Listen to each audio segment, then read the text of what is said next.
brought to you by dementiaresearcher.nihr.ac.uk in association with Alzheimer's Research UK, Alzheimer's Society, Race Against Dementia and the Alzheimer's Association, bringing you research, news, career tips and support.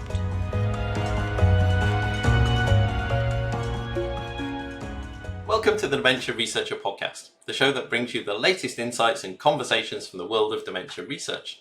I'm Adam Smith, and today we have a special episode as we dive into previewing one of the most anticipated events in the dementia research calendar, the 2023 Alzheimer's Association International Conference, or AAIC. Joining me from the Alzheimer's Association to give us the complete lowdown is the amazing Dr Claire Sexton, Senior Director of Scientific Programs and Outreach, and importantly, one of the great people behind making the event happen. Hello, Claire. Thank you for joining us. Hi, delighted to be here. Could you tell I was reading and not just that wasn't spontaneous memorized narration?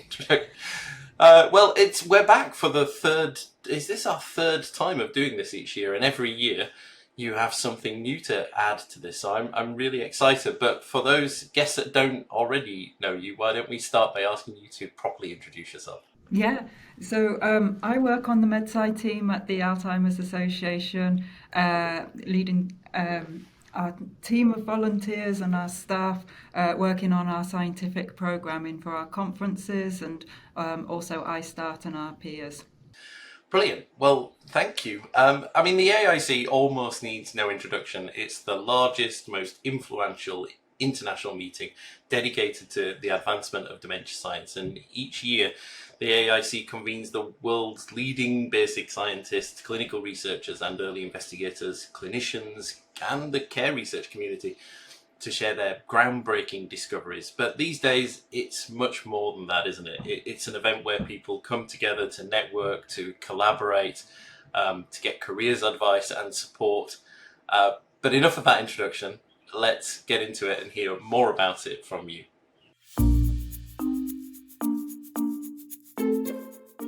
Great.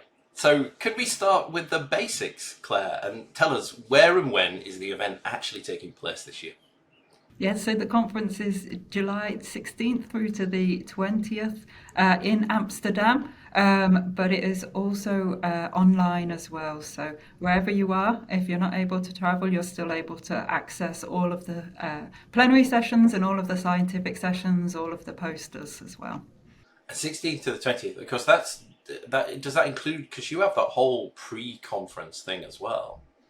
So the pre-conferences start a couple of days before. So on the Friday, then we have hands-on workshops. So Oz Ismail on our team has been leading these and working with several of our professional interest areas through ISTAART. So we've got ones on, hands-on, getting started with neuroimaging analysis. We have another on cognitive assessments in low and middle income countries. We have others on using the AD knowledge portal ecosystem and using R. So many different types of workshops and again, wanting to kind of vary it, not just these being more didactics, but then these being more hands-on, smaller groups learning, and it's something that we're looking to expand next year. So then if you come, please let us know your experience of these, and if you've got ideas, if you run sessions locally that you'd love to share with a global audience through AAIC, again, reach out to us, and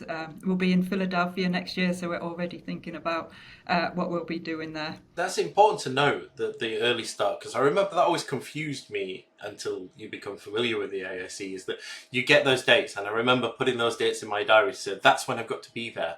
And then as you started to look nearer the time, you went, hold on a second, there's this whole extra program of brilliant activity that just starts that bit early. Right, I've got to reorganize things to be there. So if this is your first AAIC, don't be tricked by those main dates, that there's this massive, really engaging program of pre-activity that is optional, I guess. Yeah, so then it's Friday is the workshops, and you have to register for those. Several of those workshops are already sold out. but you can check on our registration site and see if there's more spaces. And then on Saturday we have the 2 pre-conferences. We have the Alzheimer's Imaging Consortium, we also have Technology and Dementia, and we have PIA Day. So there we have sessions throughout the day from all of the different peers being represented. And again, this is a nice way of, if somebody's attending AAIC for the first time, to kind of ease into the program. So it's not going straight into, you know, thousands of people, but you can have smaller discussions with people with, you know, a similar focus, and then get to know people through PIA Day, and then be seeing those familiar faces throughout the week. So if you arrive in Amsterdam on the 14th, don't worry, you won't be alone. There's going to be a whole bunch of other people. And so you said some of those are going to be booked up now, but I'm guessing that means that some are still available. And you can you still register to attend in person as well as... When do you think that gets full? Does online ever get full? Can you just register right up to the day if you go? Yeah, online? you can keep registering. You can turn up in Amsterdam, and you can register online. So yeah, there's still ample opportunity to register if you haven't already done so. Great. And just thinking about registration for online, how does that work for ISTAART members? Is that something you pay for, or is there a cost associated with that, or is that...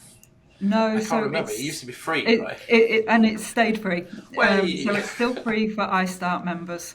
And joining ISTAART is free for students and also for anybody based in a low and middle income country. So there really is no excuse not to attend. And I'm assuming that the online is just the main conference, not those pre-conference things we were talking about. It's not the pre-conferences, but as part of the main conference, it's plenary sessions, all the scientific sessions, it's the posters. And in all the scientific sessions, it's not just watching, you can still be submitting your questions, getting your questions answered by the presenters. So it can still be that you're interacting with the content. So I mean, that's perfect. I think even if you're kind of squeezing this thing alongside work, or you can still register for free as an ISTAART member and still at least then play catch up, because you can go back and the sessions are all recorded, aren't they? Yeah, all recorded and available for 30 days. So we see that it's not just the people who are attending virtually, you know, log into the virtual platform. It's also people who are there, and, you know, there's often 7 different parallel sessions. So if there's 2 things that you want to go to, then you can pick one and you can catch up on the other afterwards. Most of our audience, most of our listeners are early career researchers themselves, but of course we do occasionally have somebody living with dementia or carers and people with lived experience listening as well. Is this a conference that's got something for them in here? Can they attend online? Yes, and actually if it's people living with dementia are able to register for free. So there's information on that, whether it be the virtual or even the in-person. And oh wow, we really? Do have then sessions. For example, we've got a session on the Monday on patient and public involvement in dementia research, global perspectives on that. So then we either have other sessions which are exploring novel approaches to caregiver burden and stress. So there are sessions that are more applicable and understandable for a general audience. And if anybody is listening in the Netherlands, then we are having also a summary session on the final day in partnership with Alzheimer Netherlands, which is then going to be the key take-homes of the conference. It will be in Dutch, so that is again open to the public to attend that final session.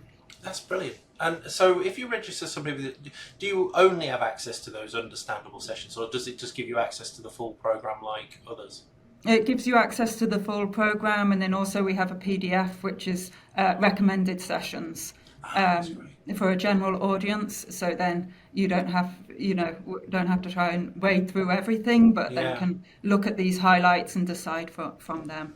I'm always really conscious that, because there's always that risk, isn't there, that you kind of point people towards the easy sessions and assume that they couldn't couldn't absorb the more technical sessions, but then you'll always get somebody along who says, no, I will, let me see it.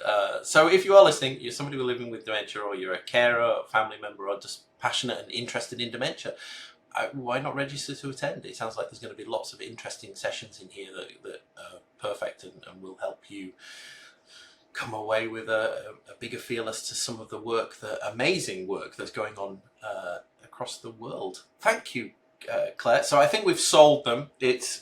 You can still register. Just to recap, free registration for online for students who are members of ISTAART, and you can join ISTAART for free as well if you're in a lower middle income country or you're a student, and you can attend online for free. You can still pay to attend in person, still lots of places, or you can even just turn up in Amsterdam and buy your ticket on the day as well if you need to. And of course, all the sessions are going to be recorded and you can watch them online. You can only attend pre-conference if you're attending in person, but there are still places at many of those sessions. And I've seen that each individual peer these days has their own Twitter accounts, don't they? And they've been tweeting. So go follow at ISTAART, ISTAART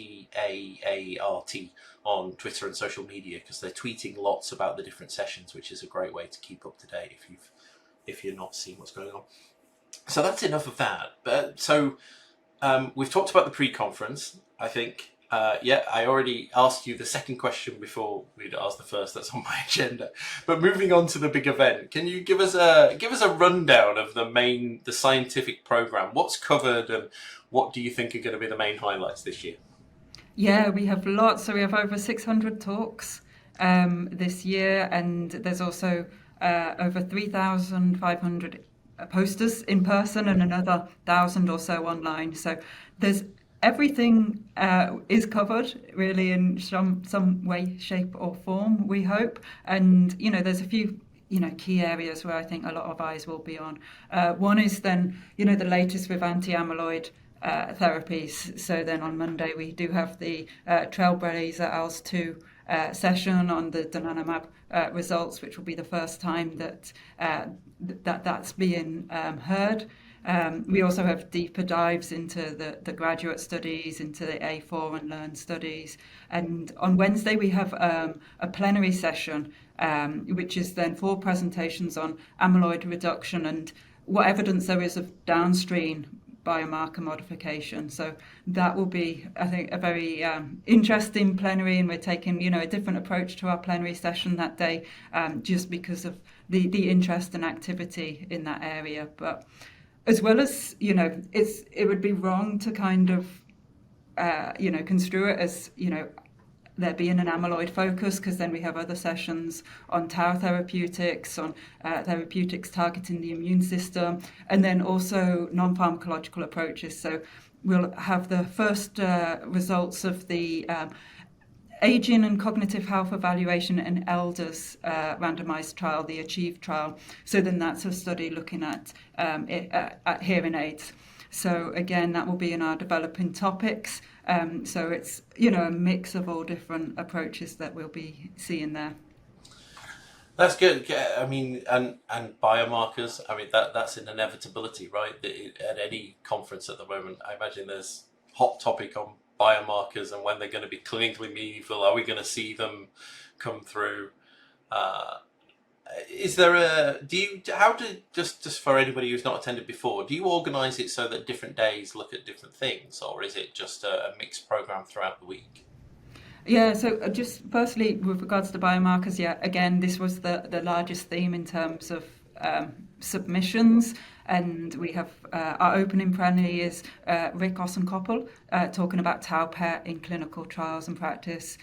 We also have, during the week, updated appropriate use criteria for amyloid and PET. We have a session on the NIA-AA revised clinical criteria for Alzheimer's. We have sessions on implementation of plasma biomarkers within community settings. So there's a lot on that, and because we have so many people attending in person again now, this is going to be our largest in person gathering for AAIC.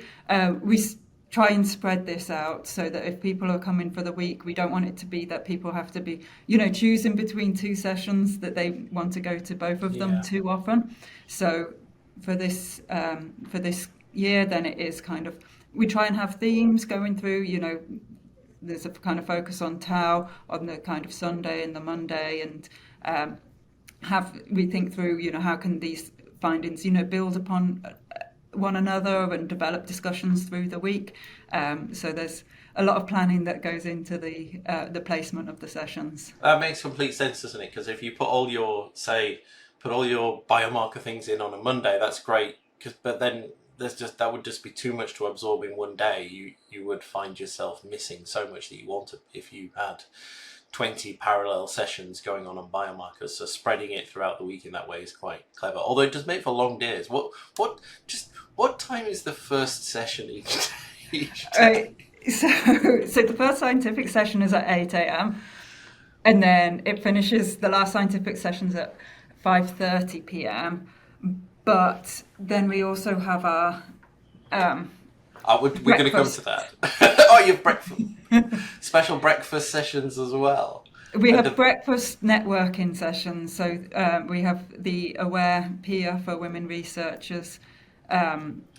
This is my next question. So AAIC these days, I mean, it's not just a conference where people come and present the science anymore, is it? It's become so much more than that, with this rich kind of program of training and networking and career stuff and mentoring, as you say. So talk us through what's going on in that kind of extracurricular space.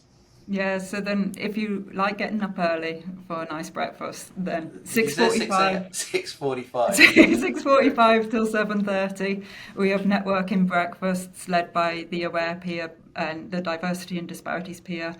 We also have one which is aimed for clinicians, and that includes clinicians in training, but just more for people can be discussing the content that they've seen and how it applies then to their work. And we invite, we have key mentors and leaders at these sessions. So it's just a different type of kind of networking and more informal conversations through those breakfasts. And then at lunches, then we also have lunch tables in the exhibit hall next to the posters, and we have meetups there, for example, for Brazilian researchers, for African networks. There's funders there you can meet, including the NIA. And also at the same time at lunch, then there's the interactive sessions looking at, publishing skills, inclusive peer review, communication skills, partnering with research participants. So all of that happening at lunchtimes. And then in the evenings, we have the opening reception. We also have the ISTAART reception on the Wednesday night. And at the ISTAART reception, we're going to have tables where you can be meeting with the peer executive committees as well. So again, then there's just lots of opportunities to be meeting with people. So that's so breakfast sessions. Are they every day from Sunday? Not every day, so they're Monday, Tuesday, Wednesday, and we do ask if you can RSVP. So if you're an ISTAART member, you should be getting our Sunday emails. If you're not, please just drop us an email at istart@als.org and we can make sure that you're added to that. But they have the links to RSVP for these events. So anybody who's new to the event and not yet necessarily become a member of ISTAART, definitely go sign up to ISTAART now. It's not too late. If you go to the website, and there's a charge if you're at a later career stage or in a wealthier part of the world, but if you're not, it's free, as we mentioned earlier. But it's through that you can join these professional interest days, professional interest areas, which is the peers we've mentioned. And you don't have to be working. So one of those, for example, is called the eye as a biomarker. That doesn't mean you have to be an optometrist or something to join that peer. As long as you're interested in that field, you can join that. And then some aren't disease specific, are they? Some of them are career stage specific, like the AWARE peer you mentioned. What does AWARE, remind us what AWARE stands for? The Alliance of Women Alzheimer's Researchers. Put you on the spot there. You look like... Yeah, I surprised myself. If you didn't see, you have to go to YouTube to see the visual reaction to that one for the podcast. Yeah, so they're the ones that organise these breakfasts. And you don't have to be a woman to join that one either, I assume. No. So you don't have to be anything to join any of these. You can just join them, but by being involved in those peers, this is where you'll receive these emails, which I know I've been receiving them this week to highlight all the different activities these professional interest areas are doing throughout the week. Their focused research sessions, their lunchtime sessions, these extra training things that they're doing, the breakfasts. And if you sign up to those emails, you won't miss out. I'm guessing they're also all listed in the program because you have a wonderful event app. Yeah, so we have the meeting notebook if somebody's in person, and as well as the app as well, so then that can keep you up to date, and you can save a program and refer back to it. Did I see as well there was one session that I caught my eye that's been mentioned was about dealing with the media? Is that the one particularly looked interesting, about how to handle media or communications? Yeah, and that's on the Saturday as well. So then again, the link goes out to that just exclusively for our ISTAART members. But at the time of this recording, there was still a few spaces available in that one. It might have gone by the time this comes out. This is going to come out in about 3 days after we've recorded. So, but that's what an amazing full program again. And you said 600 in-person talks. Yes. Wow. That it just ever continues to impress. There's nothing else on that kind of scale. I wonder how that sits. How does that sit with other disease areas? Are there bigger conferences in other or the same? Do we know? I no, right? Why would you know? It's very well, I think that's the content covered. But before we finish, let's move on and talk a little bit about how to get the most out of the event. We've already talked about the app a bit. Let's move on and talk a little bit about how to get the most out of the event.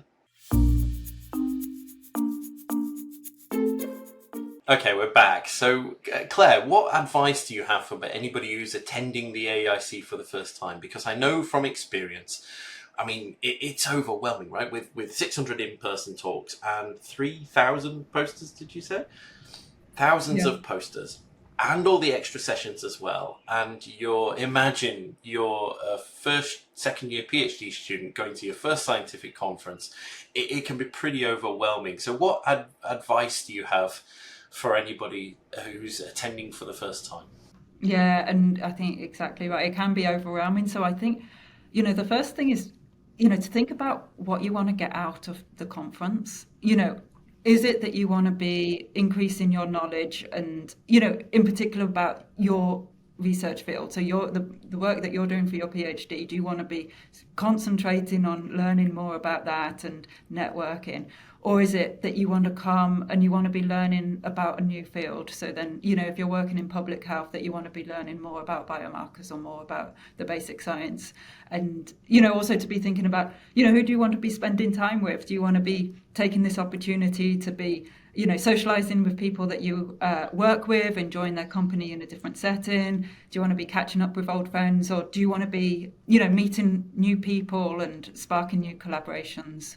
Do you want to make sure that you build in time to see Amsterdam? Or, do you have like other deadlines that that you're going to have to be, meeting during the same time? So to kind of be thinking of like, okay, this is what I want to get out of the week. These are my priorities. And then to review it and see, is that realistic? Am I going to be able to get all of these things done? Because, you want to like pace yourself and, come up with a plan of like, okay, I want to do X, Y, and Z this week. And this is then how I can do it. So then to be looking at the conference program, looking at the app in advance, looking at what presentations, you're most keen to go to. We've tried to change some of the session naming to make it easier to navigate this year. So you've got the plenary sessions, which are, big picture. There's only that session on at that time, so it's bringing the whole AAIC audience together. Then we have perspective sessions, and then these are also supposed to be big picture. So if you are, looking for an entryway into a different subject, then these would be, more accessible. And then we have the featured research sessions, and then these are ones where can dive a bit more into the details. So, for example, if you're looking at biomarkers, then you might get the big picture with the plenary and the perspectives, and then with the FRSs, then you can be getting more into the details of what individual studies are finding. I think we've already spoke about, the extra things. There's also morning yoga. And so to be building in those types of things, and to be building in, what you find helpful if you need to have a bit of time, there's a Zen den, so that if things are getting a bit too much. So I think they're the kind of things just to be thinking about, and it is really, I think, thinking in advance of what you want to get out of the conference, and then what you can be doing to kind of meet those aims by the end of it. And I think that's where the app can be particularly useful at that. Can you, how far in advance can you actually put the app on your phone and register with your details? So it's a couple of weeks ahead of the conference, then you can start seeing everything. I love the way that it allows you to look at that by presenter or by topic, and then you can click and build yourself a unique planner. It has that kind of diary function. I'm saying that this is what it's been like in previous years. I'm assuming it's not changed, that you can still build yourself a kind of bespoke planner for the week, because that was really helpful. When you lose track of time, you're sat in one session, and then it's great though, because it'll beep and go, oh, there's another one starting somewhere. Particularly if you're not staying for an entire session, you're going to leave one after you get past speaker number 3 to run across the conference centre to go to another session and catch speaker number 5. I think that's where it can be particularly useful. But also, as well, as you said, these are all being recorded anyway, so even if you find yourself sat there in front of something interesting, you can stick around and catch up later on.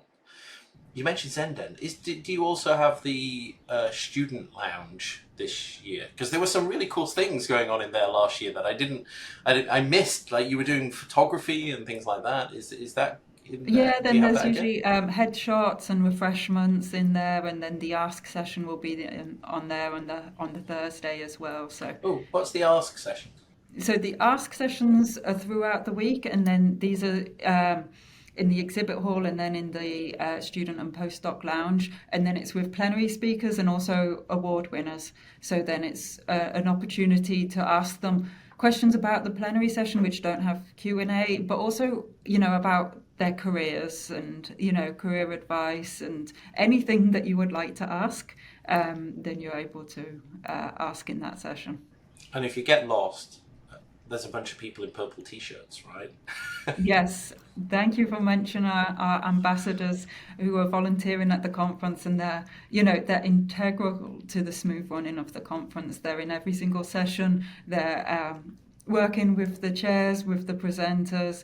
If you've got, if you're lost or you have any questions, then you can see our ambassadors in the purple shirt, so please do go and say hi to them and ask them any questions that you may have. And they themselves are researchers, so this isn't a professional signposter. These are researchers themselves that will actually have an understanding. They've been primed and previewed and aware of everything that's going on, so they're really helpful in guiding you when you can't find the room or the sessions you're looking for, or knowing what's going on at any one time.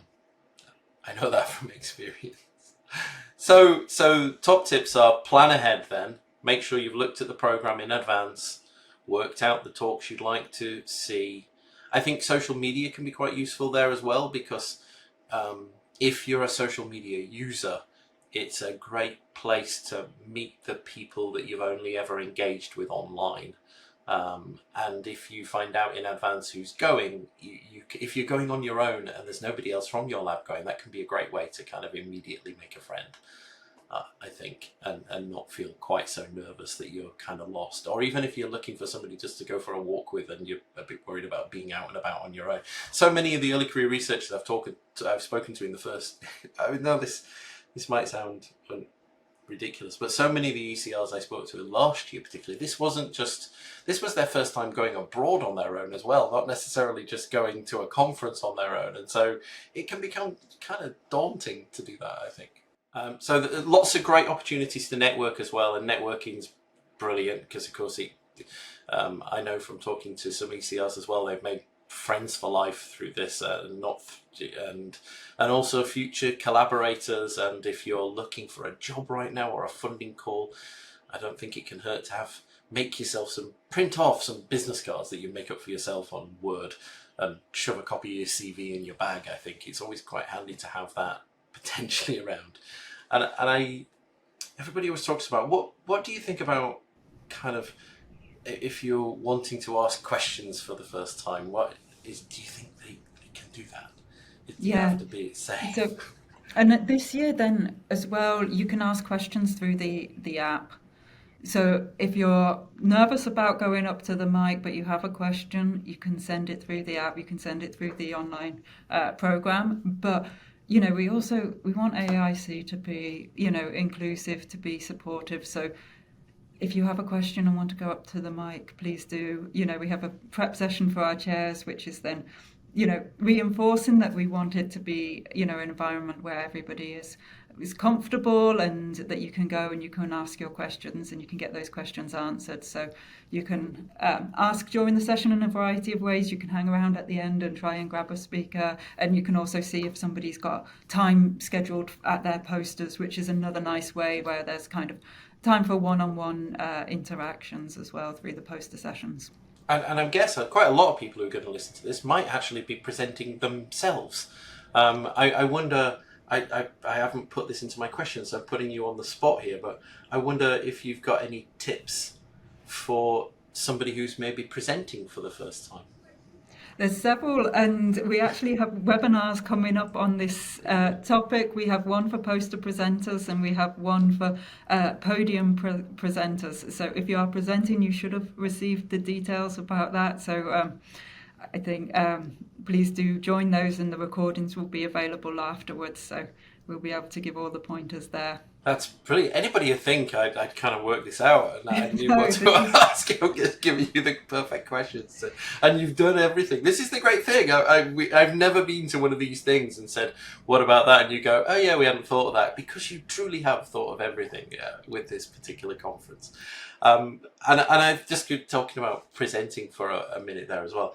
I think I love posters. I think posters are a great first way to present because it gives you a chance to talk about, and even I think the most introverted of people who are there on their own shouldn't be afraid to go and talk to some of the poster presenters, because that's a great way to get a conversation going and not have that pressure of being in a big room full of people and worried that you're going to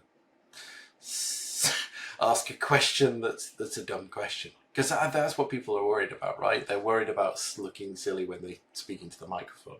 But don't, just go for it. Go and ask those questions. We've also got podcasts on these topics as well. They're a little bit old now, but we've got topics on how to give a great presentation, how to deliver a great poster, how to get over some of your, some of your anxiety around attending conference for the first time. And we've got a bunch of blogs and content on the website to talk about how to prepare for that. Great. And do you know what? Is there anything else you'd like to add, Claire? Is there anything you'd like to tell us that I haven't asked you? No, I think we've covered a lot. I think we've gone over time again. But... We have. Well, in that case, I'm going to read again. That's all we have time for today. But before we go, I just want to highlight that we will be recording podcasts each day during the AAIC using our virtual recording studio. So if you are attending, and whether that's in person or online, we're always really interested to have you come and join us on the podcast, which we'll record after each day's session. So we'll record on Sunday, Monday, Tuesday, Wednesday. We'll record 4 podcasts that week at the end of each day. And we'd love for you to, if you're attending, to join us and to share your highlights. Talk about what you've seen and heard, what the good bits were, and we'll be putting those out each day during the conference as well as a little bit of a roundup. And it doesn't matter, even if you're not attending in person, we're going to be recording these online, so we'd love for you to join us. You can reach out at Dementia Researcher at ucl.ac.uk. Drop us a line and we'd love to have you join. And coming on the podcast is a great way as well to raise your own profile and to join our illustrious gallery of research contributors, which everybody tells us they like. Also as well, if you're attending in person, the Alzheimer's Research UK, Alzheimer's Society, UK Dementia Research Institute and Dementia's Platform UK are hosting a networking event on the 18th of July. And I know they'd love to make sure that this is well attended. We'll pop a link in the show notes should you be interested in registering and going and learning more about what some research opportunities to come and work in the UK and what some of those funders and things are doing right now, because it's an exciting time to work in research. And of course I've got to wave the flag for the UK as a great place to work. Claire, thank you so much again for taking time for us to join us. Is there anything else coming up beyond you're always 2 steps ahead. What's coming up? What's coming up for you after the AAIC? Yeah, in October then we have an AAIC Advancements Conference on Towards Health Equity in ADRD. That's going to be in San Antonio with a focus on social determinants of health. And then, we're already planning TAU 2024, Neuroscience Next for 2024, other things. So lots still in the works. And thank you so much for Dementia Researcher for your continued support. No, that's as ever. Appreciate it. It's always a pleasure in our 3rd year of doing this. And also, I should flag that we've been recording right now our 4th series of the Relay podcast, which is going to come out every day, the week before AAIC. So if I've got my calendar right, that means from the 10th to the 14th of July, there'll be an episode of our Relay podcast coming out every day. And this is where the interviewer goes on to be the interviewee of the next one. And we have 5 professional interest areas. I think this year they're coming from health disparities, neuroimaging. I shouldn't have started this. The eye as a biomarker, and a vascular one, and another one. They'll all be joining us that week to talk about their own peers, the things they're doing at the AAIC, but also the hot topics in their research field. So do tune in. These will be starting in the week before the AAIC to the Relay podcast, and they'll all be available on YouTube and here. Thank you very much, Claire. I'm always in awe of the amazing work you and your team do to innovate and make the event bigger and better every time. I'm sure it's going to be amazing. So everybody, don't forget, it's not too late to register. And even if you can't get there in person, go to aic.als.org to register. I'd like to thank my incredible guest, Dr. Claire Sexton. Thank you. I'm Adam Smith, and you've been listening to the Dementia Researcher Podcast. Don't forget to subscribe and never miss an episode, and leave us a review. Brought to you by dementiaresearcher.nihr.ac.uk in association with Alzheimer's Research UK, Alzheimer's Society, Race Against Dementia, and the Alzheimer's Association, bringing you research, news, career tips, and support.